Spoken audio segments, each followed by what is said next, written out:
अमित भाई love letter देते हैं, उसी के इर्द गिर्द शुरू हो जाए तो नाचना।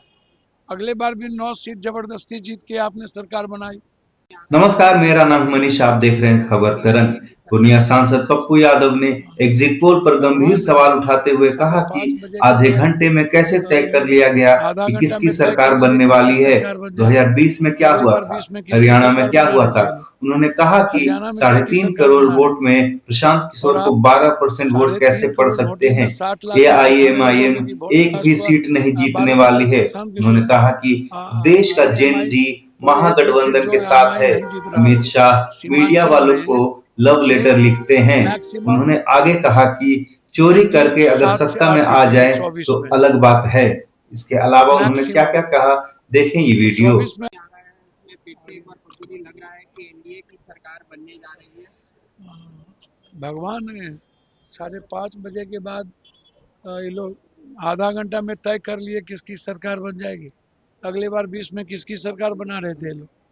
हरियाणा में किसकी सरकार बना रहे थे। और आप 3.5 करोड़ वोटिंग में 60 लाख आप दिखाने लगोगे कि वोट कास्ट हुआ 12% प्रशांत किशोर को। आई एम आई को एक भी सीट जो एम आई नहीं जीत रहा हो। सीमांचल में 6 मैक्सिमम एनडीए 7 से 8 जीतेगी 24 में मैक्सिमम। तो 24 में 8 जीता, बताओ अब वोट का परसेंटेज कब आगे बढ़ा। 9%। पहले तो 0.3% वोट का परसेंटेज कम हुआ 69 लाख के बाद। और उसके बाद जो गुस्सा था जीएनजी में यूथ में, उसकी लाइन देख लो। और जो महिलाओं के बारे में आप कह रहे हो कि हर विधानसभा में हमने 10,000 महिला को 10,000 रुपया दिया। आप सीधा गिन लेते हो, 1 करोड़ महिला को गुना कर देते हो 230 से और कह देते हो बाहर बार। माना मुसलमान की महिलाएं, अत्यंत पिछड़ी जाति की महिलाएं, यादवों की महिलाएं आपको 10,000 रुपये पर वोट दे दिया। और 80% वोट कास्ट हुआ कस्बा में हमारा 80%। और लगभग 79 किशनगंज में हुआ, अररिया हुआ। तो वोट कास्ट बढ़ा 9% बढ़ा कब, जब हम सीमांचल और कोसी उस इलाके में गए तब वोट परसेंटेज बढ़ा। पहले तो वोट परसेंटेज घटा। तो वो वोट परसेंटेज किसका है। जीएनजी जो गुस्सा में वोट दिया वो वोट परसेंटेज किसका है, आप जरा हमें बताओ। तो भैया आप जो बैठे बैठे एग्जैक्ट पोल क्या होगा वो तो देखोगे ना भाई। हाँ, अगले बार भी 9 सीट जबरदस्ती जीत के आपने सरकार बनाई। अब चोरी करके ही 2,000 3,000 500 1000 वोट को फिर से आप सत्ता के द्वारा दुरुपयोग करिएगा, वो तो बिल्कुल अलग बात।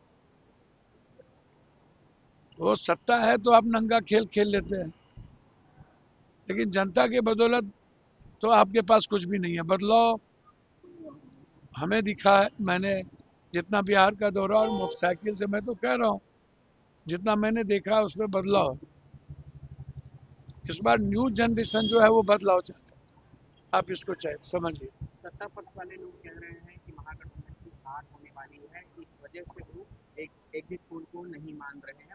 अच्छा, पहले अगला बार महागठबंधन की जीत हो रही थी तो आप क्या बोल रहे थे। और 400 पार 300 पार तो क्या हश्र हुआ। और कब एग्जिट पोल सही हुआ है ये भी बता दो। एक बार इंडिया टुडे चाणक्य के एग्जिट पोल के बाद कब सही हुआ।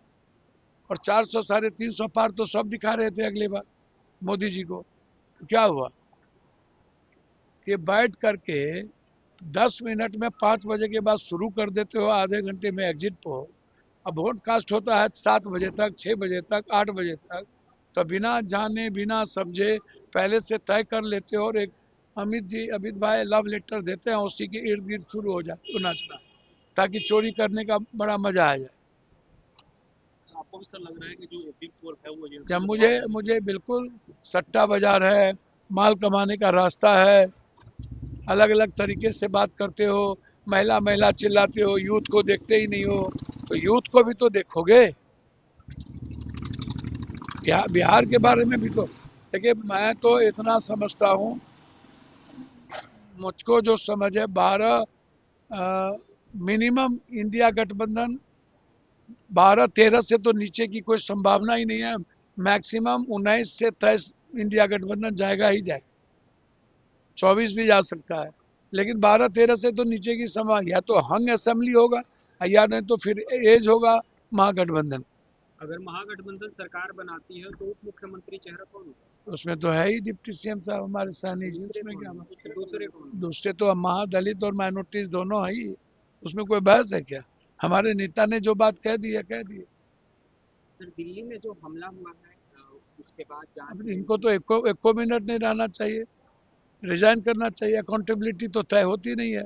सुबह में आरडीएक्स इतना बड़ा जखीरा 3000 क्विंटल का फरीदाबाद में ऊपर से आया था क्या? तो कौन अकाउंटेबिलिटी? भूटान में घूम रहे हैं, मजे ले रहे हैं, कारपेट बिछा रहे हैं। पुलवामा से लेके पहलगाम तक के बीच में कितने बार सैनिक कैंप पर हमला हुआ और कौन कब अकाउंटेबिलिटी तय हुई? बारूद कहाँ से आया पुलवामा में, ये आज तक आप नहीं बता पाए। क्या आप बैठे हुए थे क्या कि लाल किला जहाँ से पीएम भाषण देता है वहां पर आप इंतजार कर रहे थे? अब फिर वो शुरू कर दिए जवाब देंगे, तो दीजिए ना जवाब। कब जवाब दिए हैं? पुलवामा में जवाब दिए क्या? पहलगाम में जवाब दिए क्या? हद ही हो गई भाई। आप जवाब दीजिए और पहले रिजाइन तो करिए, अकाउंटेबिलिटी तय तो करिए। इंटेलिजेंस किसके अंडर में है ये तो बताइए। कि जो फेल्योर है इंटेलिजेंस कि फरीदाबाद में आ गया पूरा का पूरा, पहले आप उसको देखिए।